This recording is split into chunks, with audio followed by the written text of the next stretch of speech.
এটা হচ্ছে formula 1 curse, যেটা মাত্র কয়েক সেকেন্ডের মধ্যে মডিফাইং করে দেওয়া হয়। এটা কি করে সম্ভব, আজকে আমরা সেটাই দেখব। প্রথমে তো আসে F1 ড্রাইভার কি করে দ্রুত গতিকে সহজে সামলে নেয়, কোন লাইনে কত গতিতে কোথায় এক্সাক্ট কোন সময় তাকে দাঁড়াতে হবে।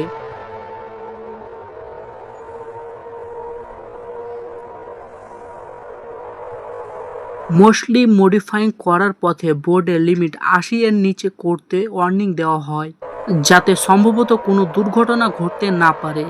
F1 ড্রাইভার প্রথমে যখনই ওয়ার্নিং লাইন থেকে পাস হয়ে যায়, ড্রাইভার তার স্টিয়ারিং হুইলে স্পিড লিমিট সেট করে নেয়।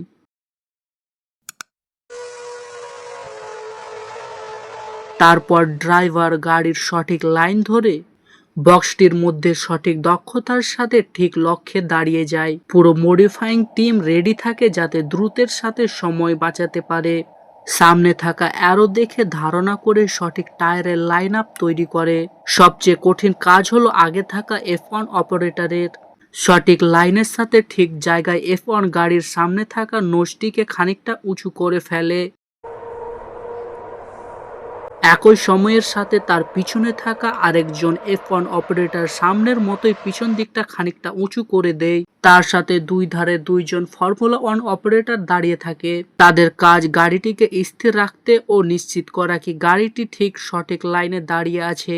তারপর এই গাড়িটির টায়ার চেঞ্জ করতে 12 জন F1 অপারেটর লাগে। 3 জন প্রথম চাকাটির কাছে তৈরি থাকে। তাদের 3 জনের রয়েছে আলাদা কাজ। প্রথম জন গাড়িটির টায়ার বার করে।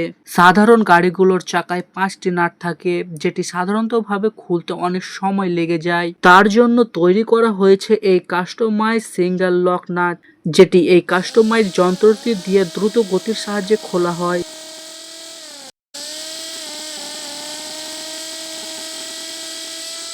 এই যন্ত্রটি লাগানোর পর ঘুরতে থাকে।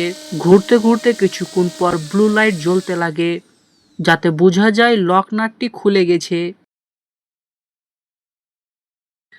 দ্বিতীয় জন পুরনো চাকাটি খুলে নেয় এবং একই সাথে তৃতীয় জন নতুন চাকাটি লাগিয়ে দেয় এবং প্রথম জন কাস্টমাইজ যন্ত্রটি দিয়ে আবার চাকাটির নাটটিকে লক করে দেয়। এরই সাথে কাজ শেষ হয়ে যায়। শুধু আগে থাকা অপারেটর বাকি। আগে থাকা ইঞ্জিনিয়ারটি তার স্ট্যান্ডকে টেনে নেয়, যাতে গাড়ির সব ভর চাকার উপর চলে আসে।